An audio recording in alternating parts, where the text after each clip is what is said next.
3-3। এই রানা সিংহে প্রেমাদাসা ক্রিকেট স্টেডিয়ামে বাংলাদেশ এবং শ্রীলঙ্কার মধ্যকার হেড টু হেড টি-20-তে এই মাঠে 3টে ম্যাচ জিতেছে বাংলাদেশ, 3টে ম্যাচ জিতেছে শ্রীলঙ্কা। দুদলের সপ্তম দেখা। তবে বাংলাদেশ কিন্তু এই মাঠে 7টি টি-20 ইতিমধ্যেই খেলে ফেলেছে। আপনাদের নিশ্চয়ই মনে আছে 2018 সালের নিধাস ট্রফির কথা।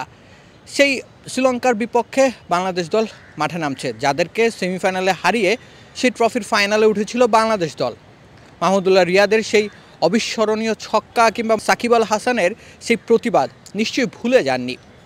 তবে এটাও নিশ্চয়ই ভুলে যাননি যে ফাইনালে ভারতের এগেনস্টে কী ঘটেছিল। শেষ ওভারের রোমাঞ্চে দীনেশ কার্তিকের কাছে ম্যাচ হেরেছিল বাংলাদেশ দল। এই মাঠটায় যেমন সুখস্মৃতি রয়েছে তেমনি দুঃখস্মৃতিও রয়েছে।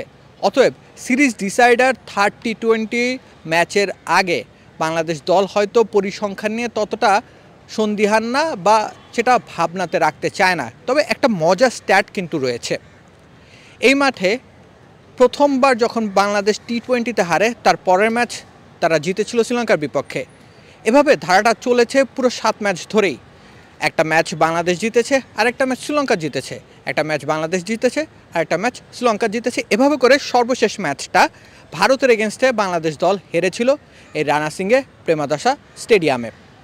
অতএব বাংলাদেশ দলের সামনে দুয়ার খোলা, ম্যাচ জিতে সিরিজ নিজেদের করে নেওয়ার সম্ভাবনাও প্রবল।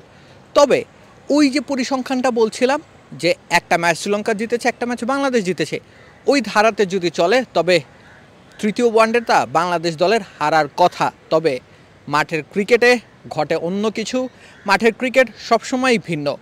গত ম্যাচটা অর্থাৎ এই সিরিজের দ্বিতীয় টি-20 ম্যাচে বাংলাদেশ যেভাবে দাপট দেখিয়েছে, যেভাবে জয় তুলে নিয়েছে, সেই দাপটটাই নিশ্চয়ই প্রেমাদাসার মাটিতেও দেখাতে চাইবে টাইগাররা।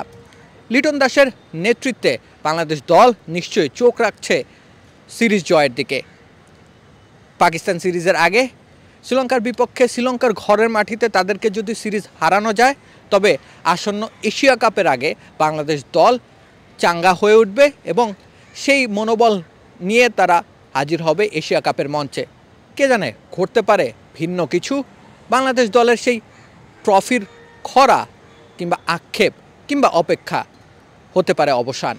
কলম্বোর Ranasinghe Premadasa international cricket stadium থেকে রাকিব হোসেন রুম্মান, খেলা ৭১।